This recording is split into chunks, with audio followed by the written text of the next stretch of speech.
bersama Ustaz Haji Sahazan Muhammad dalam rancangan Tafsirul Quran.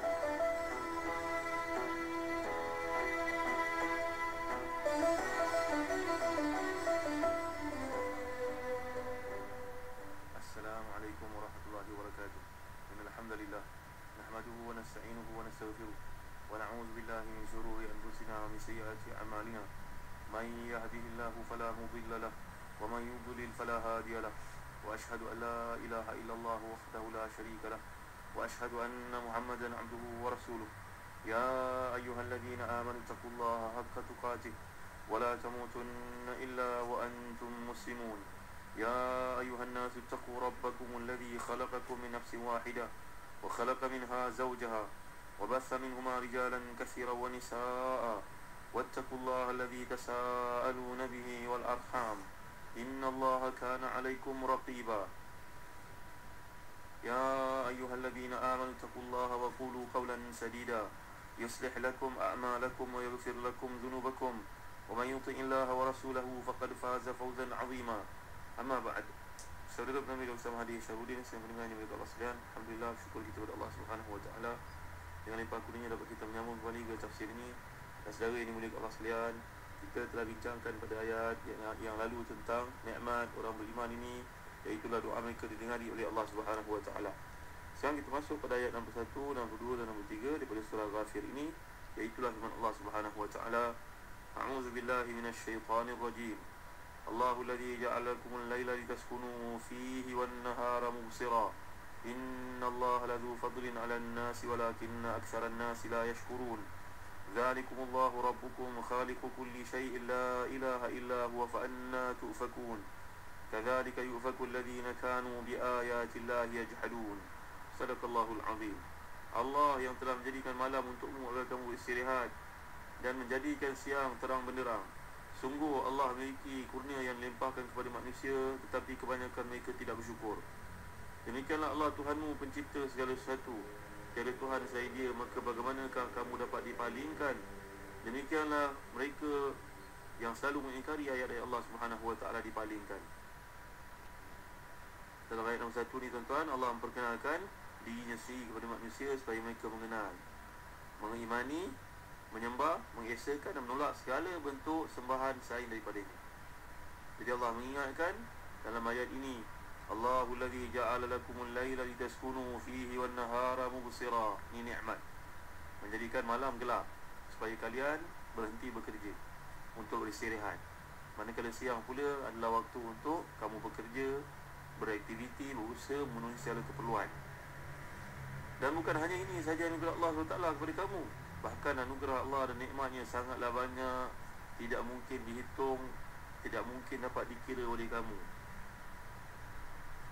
Innallaha ladzu fadlin 'alan nasi walakinna aktsaran nasi la yashkurun. Allah Subhanahu wa taala memiliki bagai nikmat kepada hamba-Nya diberikan kepada mereka, tetapi mereka ni yang tidak mengerti. Mereka enggan memuji, enggan beribadah kepada Allah SWT, tidak mahu taat kepadanya. Kemudian Allah menjelaskan lagi tentang sifat dirinya supaya manusia beriman dan menolak segala sembahan dalam keadaan dilakukan dengan buta tuli, tanpa menggunakan akal fikiran mereka.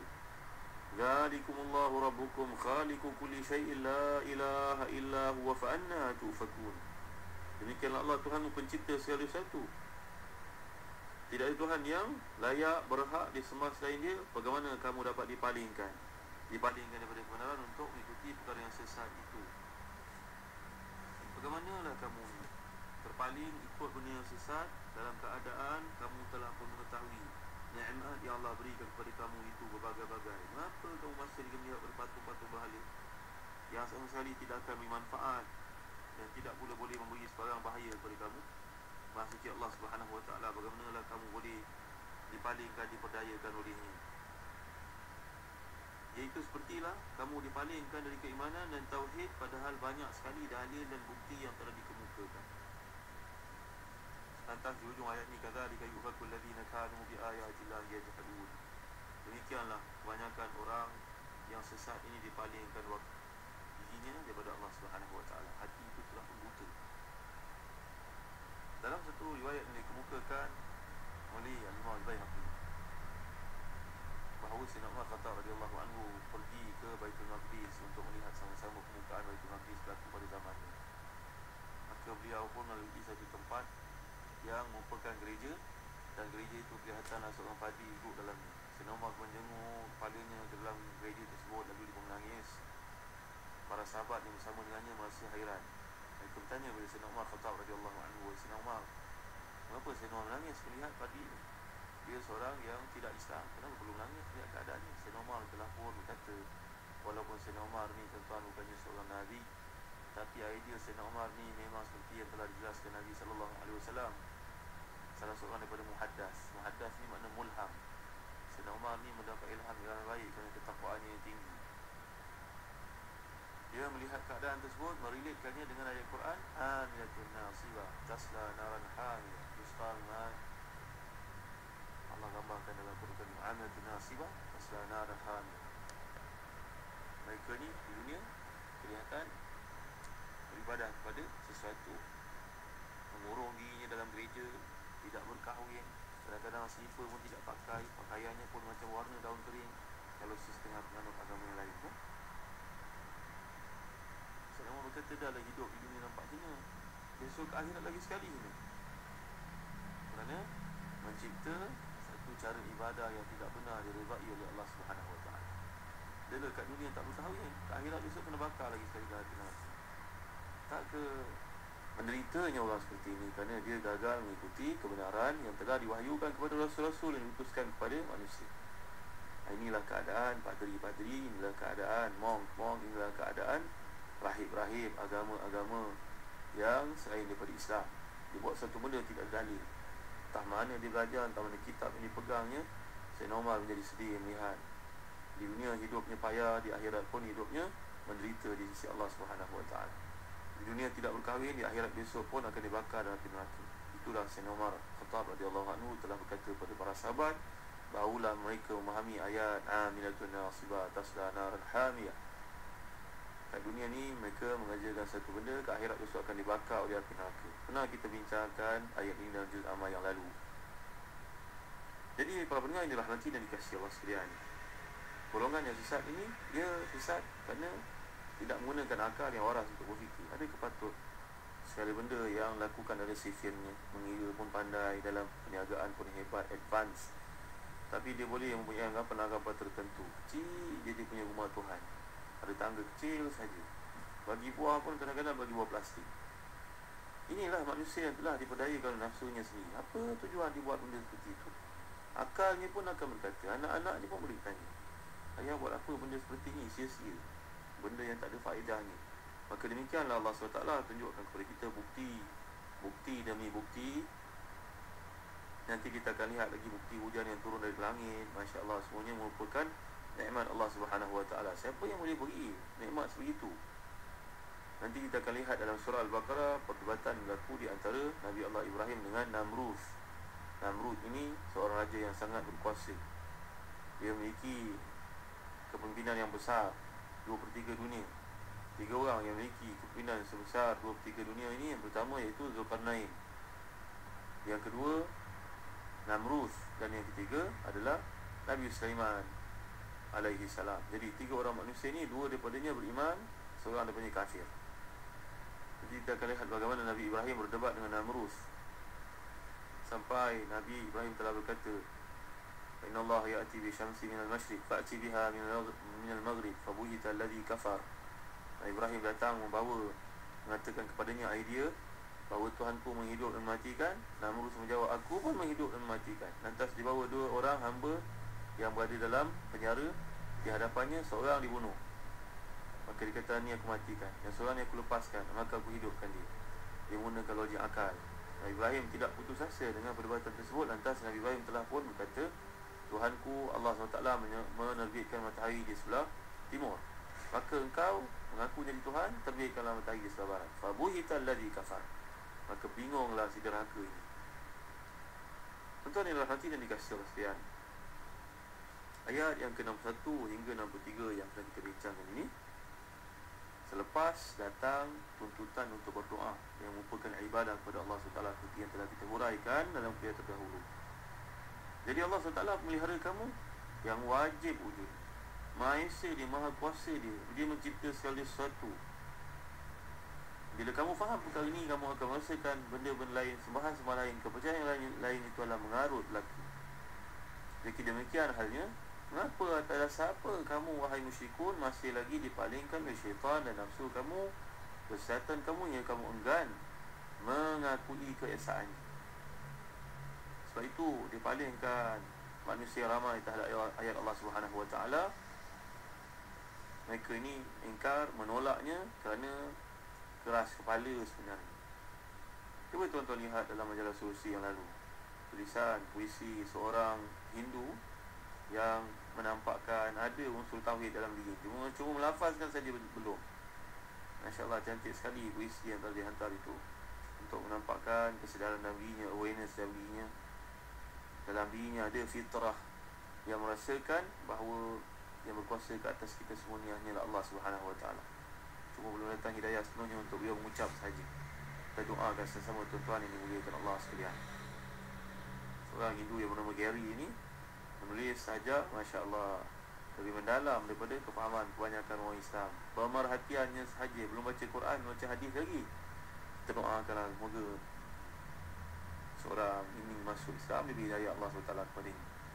Dalam ayat yang ke-61 berlaku sekali lagi ihtibak yang telah kita pelajari pada kuliah yang lalu. Allahu alladhi ja'ala lakumul laila litaskunu fihi wan nahara mubsira. Ihtibak, Allah menyebut peranan malam ni untuk kamu ditaskunu untuk kamu rehat padanya. Tapi wan nahara mubsira, dan siang pula terang benderang. Terang pula, siang pula ada cahaya matahari. Jadi automatically kita akan faham secara automatik, malam gelap untuk kamu berehat dan siang terang untuk kamu bekerja. Kerana itu, penggal yang kedua ni tidak perlu lagi disebut fungsi lawan kepada malam ini, iaitu fungsi siang terang. Tak perlulah disebut untuk kamu bekerja, memadailah menggunakan perkataan mubsir, mubsira. Mubsira maknanya terang, automatik kamu faham ia merupakan satu indikator tuntutan untuk bekerja pada siang hari. Dilawan kepada al-lail litaskunu fihi. Lail tak ada pula disebut muzlim, malam, gelap, tak disebut sini. Allahu alladhi ja'ala lakumul laila litaskunu fihi wan nahara mubsira. Kita lihat kan fungsi yang berbeza. Malam untuk berehat dan siang untuk bekerja, walaupun tidak digunakan perkataan kerja, tapi memadailah perkataan musir merujuk kepada terang dan adanya aktiviti pada waktu siang itu. Tentu yang hati dan dikasih Allah sekalian. Kemudian datang ayat yang ke-64. Allahu alladhi ja'ala lakumul arda qararan was samaa'a bina'an wa sawwarakum fa ahsana suwarakum wa razaqakum minat thayyibat. Dzalikumullahu rabbukum fatabarakallahu rabbul alamin. Allah yang menjadikan buat kamu bumi tempat untuk kamu tetap duduk padanya, dan langit sebagai bangunan, dan bentuk kamu, membaguskan bentuk kamu, memberi kamu rezeki yang baik-baik. Demikianlah Allah Subhanahu Wa Taala Tuhan kamu. Maka maha banyak anugerah Allah Tuhan sekalian alam. Ayat ini masih lagi merupakan lanjutan dari bukti-bukti kuasa Allah SWT dan melimpah ruahnya nikmat yang dikurniakan kepada manusia.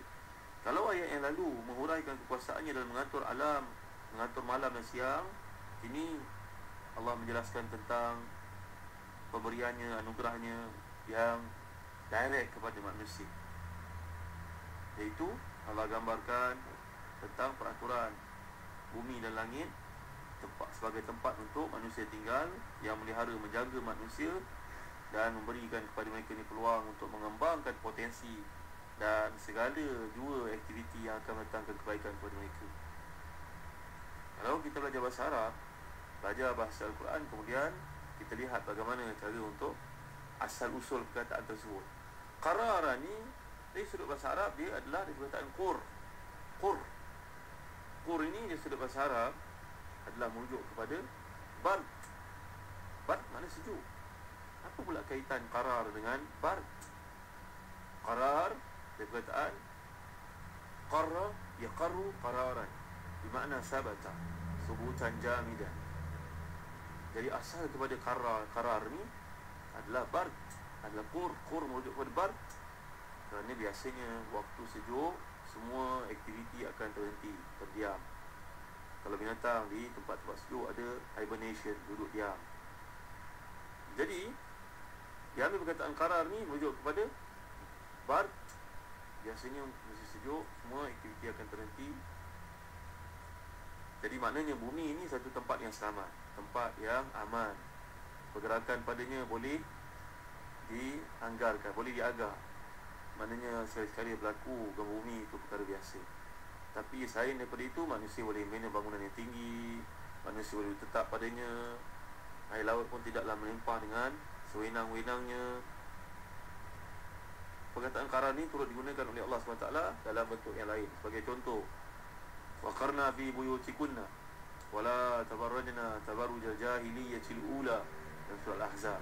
Allah SWT menyuruh kepada wanita beriman supaya mereka duduk di rumah, jangan makan peralatan ataupun mendedahkan ataupun tabaruj ataupun berhias dengan perhiasan yang over, seperti perhiasan orang-orang kafir yang tidak ada halal haram. Jadi perkataan qarna menuju kepada orang perempuan supaya duduk tenang di rumah. Di rumah ada banyak tanggungjawab, mendidik anak-anak, menjaga suami, mengelakkan berlakunya fitnah dengan banyak bergaul di luar. Ini konteks ayat. Nanti kita akan lihat dalam surah Al-Ahzab, insya-Allah. Seterusnya kalau kita perhatikan tuan-tuan, ini mulia Allah sekalian, ayat ini juga menyusun, menggambarkan atur cara hebatnya ciptaan Allah Subhanahu Wa Taala agar lahir dalam diri orang-orang yang ingkar ini rasa bertuhan, dan dia merupakan pemangkin untuk mereka mentauhidkan Allah Subhanahu Wa Taala, mengesakannya. Lagi kita akan lihat dalam kuliah akan datang. Allahu a'lam. Sallallahu ala sayyidina Muhammad wa ala alihi wa sahbihi wa baraka wasallam. Walhamdulillahi rabbil alamin. Wa barakallahu fikum. Wassalamualaikum warahmatullahi wabarakatuh.